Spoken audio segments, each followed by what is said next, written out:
Once your phone is hacked, what is in their hands is not simply your device, it is your future.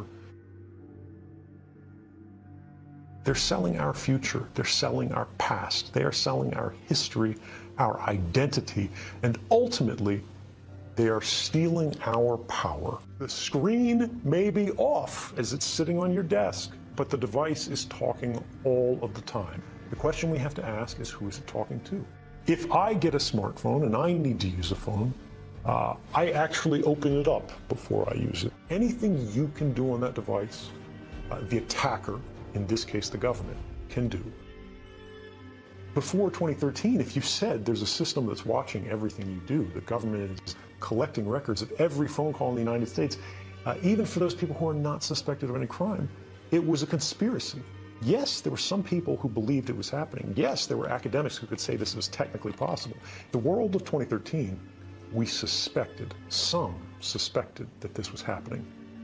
The world after 2013, we know that it's happening. The distance between speculation and fact is everything in a democracy. We have now had the first European regulations that are trying to limit the amount of data that can be collected secretly and used against populations broadly.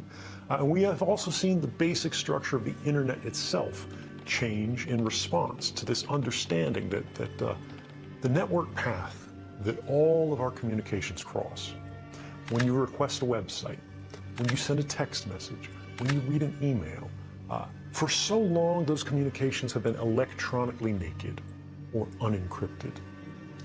Before 2013, more than half the world's internet communications were unencrypted.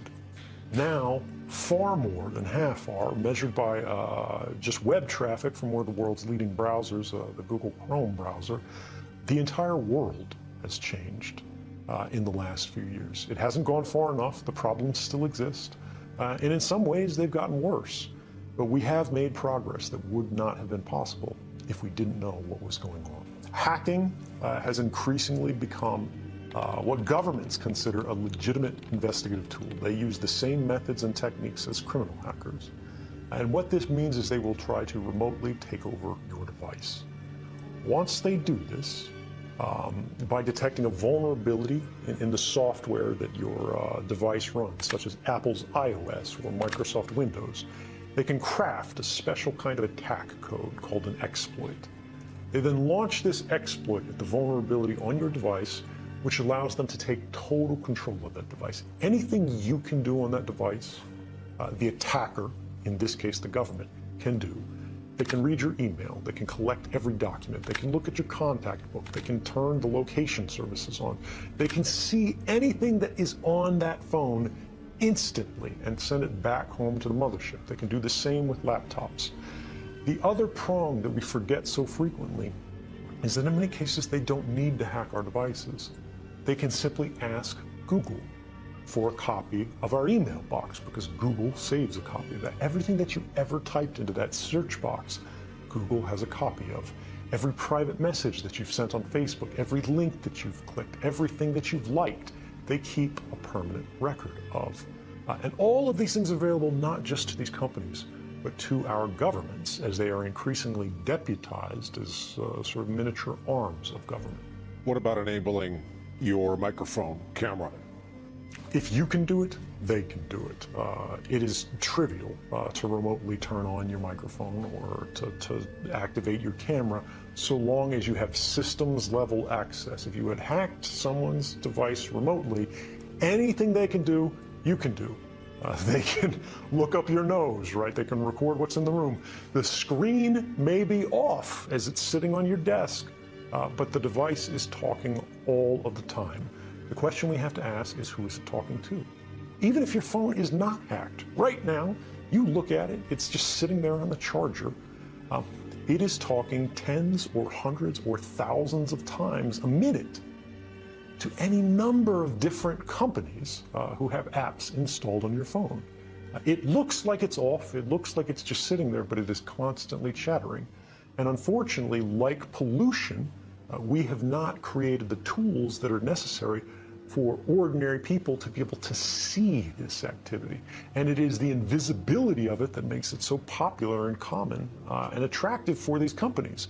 Because if you do not realize they're collecting this data from you, this very private and personal data, there's no way you're going to object to it. Once your phone is hacked, what is in their hands is not simply your device, it is your future. But we see how these same technologies are being applied to create what they call the social credit system.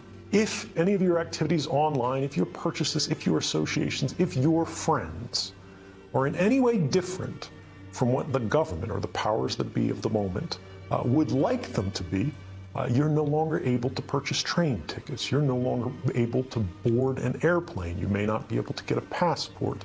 You may not be eligible for a job. You might not be able to work for the government. All of these things are increasingly being created and programmed and decided by algorithms. And those algorithms are fueled by precisely the innocent data that our devices are creating all of the time, constantly, invisibly, quietly, right now. Our devices are casting all of these records that we do not see being created, that in aggregate seem very innocent. You were at Starbucks at this time. You went to the hospital afterwards. You spent a long time at the hospital. After you left the hospital, you made a phone call. You made a phone call to your mother. You talked to her until the middle of the night. The hospital was an oncology clinic. Even if you can't see the content of these communications, the activity records, what the government calls metadata, which they argue they do not need a warrant to collect, tells the whole story.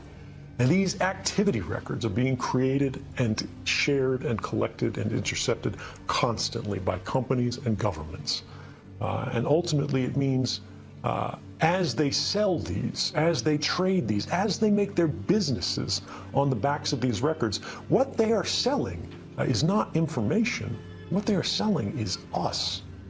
They're selling our future. They're selling our past. They are selling our history, our identity, and ultimately, they are stealing our power and making our stories work for them. If I get a smartphone and I need to use a phone, I actually open it up before I use it. I perform a kind of surgery on it to physically desolder or sort of melt the metal connections that hold the microphone on the phone. And I physically take this off. I remove the camera for the phone, and then I close it back up, I seal it up. And then if I need to make a phone call, I will attach an external microphone on it. And this is just so if the phone is sitting there and I'm not making a call, it cannot hear me. Now this is extreme. Most people do not need this. But for me, it's about being able to trust our technology. My phone could still be hacked. My laptop could still be hacked. And just as I told you before, the same principles apply to me. If it is hacked, they can do anything to the device that I can do. So my trust in technology is limited.